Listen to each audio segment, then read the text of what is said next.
Hello everybody, this is CJ Wiley with more adventures on the road. Just got done doing a little mountain bike riding, and I replied to a couple comments. I've been coaching a few players from around the country that are getting ready to compete and asking me different questions. Yesterday I was talking about playing in a match where I thought for sure I was going to lose. It just looked like the guy was way out of my league, and how I joked around about it internally, and then turned the tables on him and basically beat him 11-3, even though I think he left himself on the practice table. And that's what I was kind of warning against, is you really don't want to try to peak out before you play. It's better to pace yourself. I've had that happen a few times where before a match I'm playing like super good. I can make anything. And then I start the match and maybe I'll miss a ball early on, and it like jars me. I mean, it affects me a lot more because I really didn't expect to make any mistakes. So one of the matches that I pointed out, because the other side of that is, how do you take the match off when you're ahead and the shoe's on the other foot, so to speak? And the greatest example I have is probably the best tournament match I've ever played was at the U.S. Open, and it was against Earl Strickland. And how that match went, I broke and ran the first 7 racks in a row. And then I didn't have a shot. So I played it safe and positioned, the object ball was down by the end rail. I couldn't make it, so I 2-railed it up table towards the spot and brought the cue ball up and basically froze it between 2 balls that were in, the center of the table. So that's the only shot Earl had in those 7 games, and this was the 8th game. So he 2-railed, tried to kick the ball, missed it. I got ball in hand. I ran that rack and then ran 2 more. So I had him 10-0, and the only shot he had was that 2-rail kick shot wedged between 2 balls.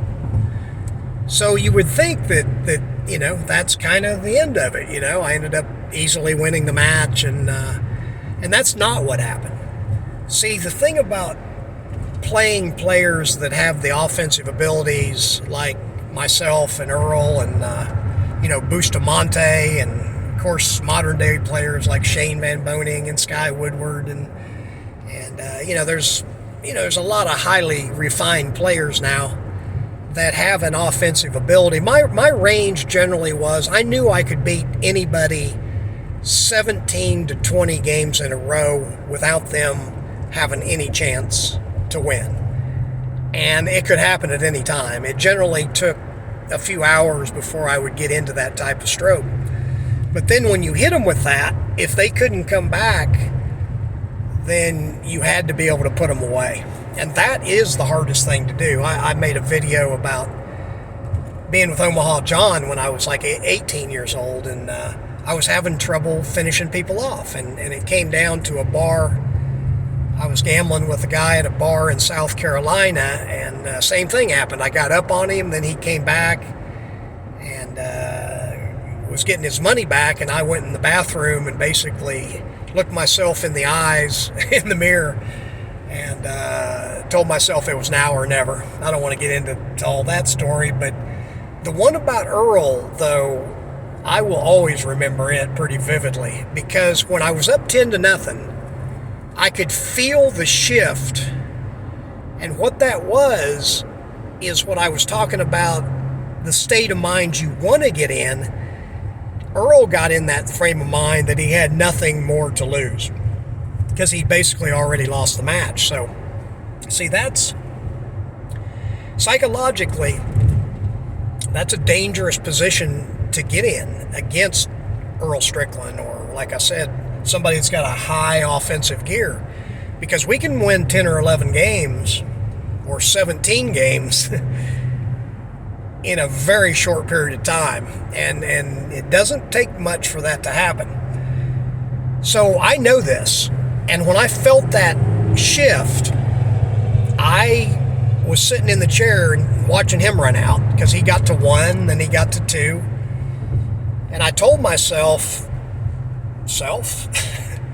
you can't play not to lose. You've got to continue to play to win. Because that's the two mindsets that you'll notice is when you get up in a match, you'll be in a mode of playing to win.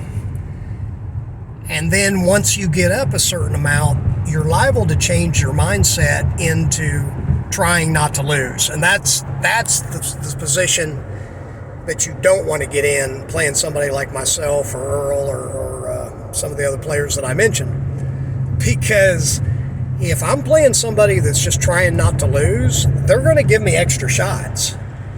Because instead of trying to put me away with a difficult shot, a lot of times they'll play safe, trying to play the odds, which is really not the right thing to do in that situation. It can be. I mean, there's unique situations, of course. But as far as when I was playing Earl, I told myself that I can't do that, and I had to continue to play to win. And sure enough, he got to 3, then he got to 4. I mean, I really thought he was going to come back and beat me.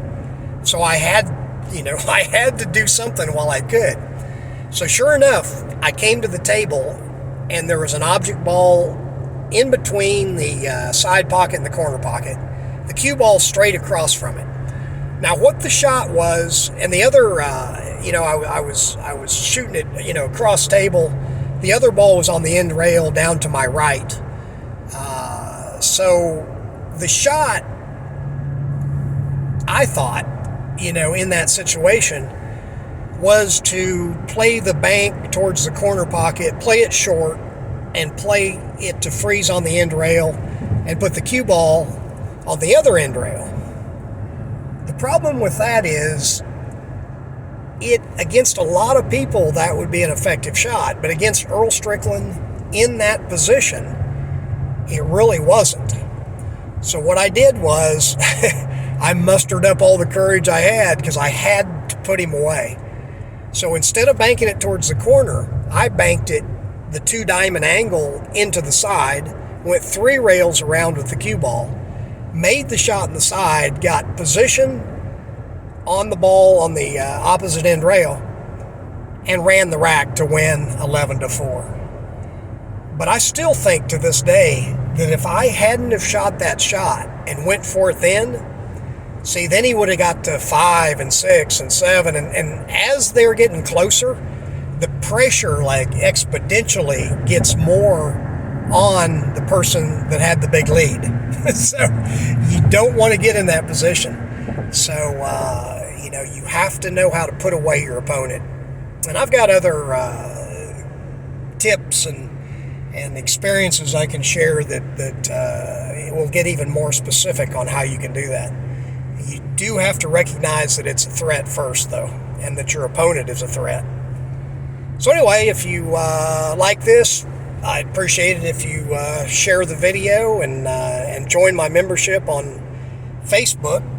I have a lot of different types of videos out. If you want to learn more about my fundamentals, techniques, and systems I used to become the world champion and named one of the best money players of the 20th century, join me at masteringpocketbilliards.com, and I'll show you some of the secrets to play like the pros play. Anyway, till next time, this is CJ. Remember, the game is the teacher.